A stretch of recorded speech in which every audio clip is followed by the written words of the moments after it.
if you go to the town barber, he's gonna say you need a haircut.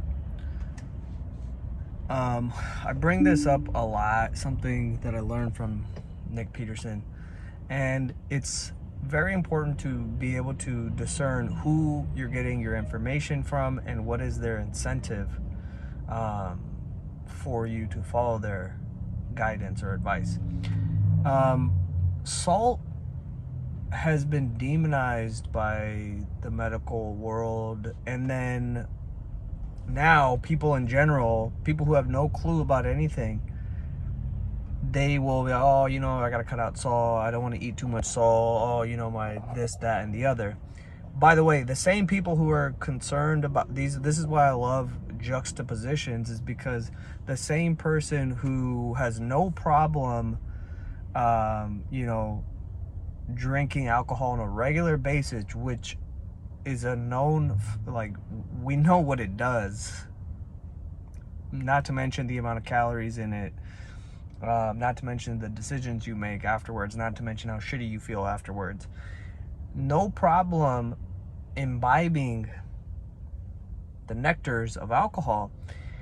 When they're made a recommendation that, oh, you're gonna need more salt, they're so cautious about, I don't want to, my doctor says I should avoid salt and this and that. Well, your doctor probably says you should avoid a lot of things, but you're not avoiding those. So, but it's just this understanding that we need to be able to think a little bit deeper with a little bit more nuance than just accepting what, authorities say, because what is their incentive?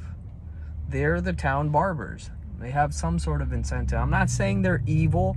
I'm not saying they're bad people.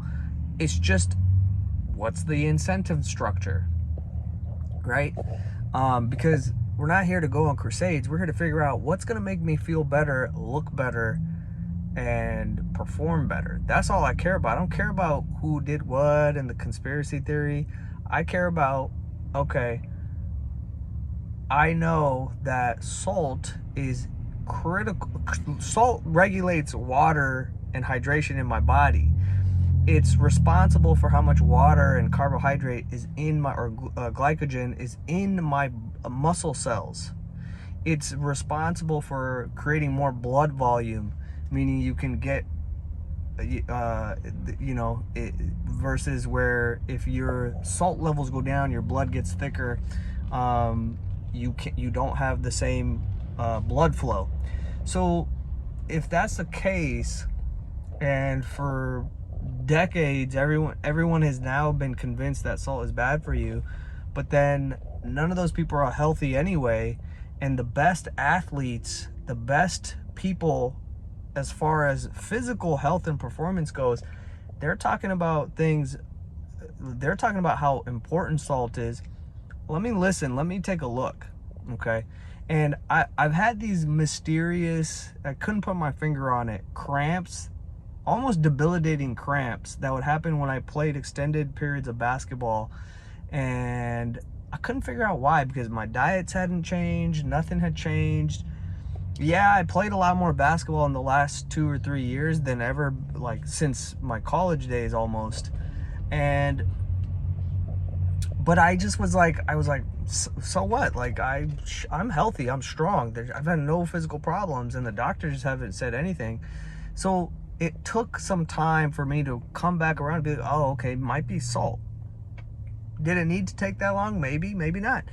But my point is, think a little bit deeper in all aspects, even with fitness. Why would you listen to this channel? I actually don't have anything to sell you. I don't care if you buy anything. I have several jobs and careers and businesses outside of the fitness world. This is what I love to do.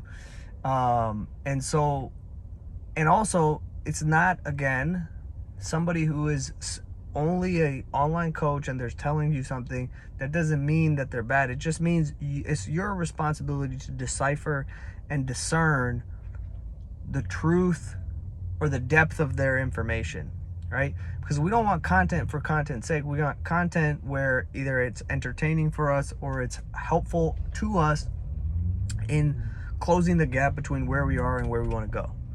So that is my diatribe on salt and the incentives of the town Barber. Yeah, let me know what you think. Also, I'd love to know if you actually have experimented with salt intake yourself. And like, if you're looking for a resource, Stan Efferding has been one of the leading guys really talking about salt and how important it is, especially if, you know, you care about being physically strong and, you know, performing well.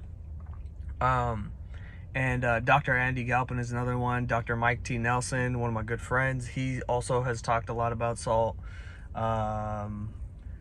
And he's actually on, he's advised the company LMNT in their electrolyte mix. So, yeah. Salt rant done.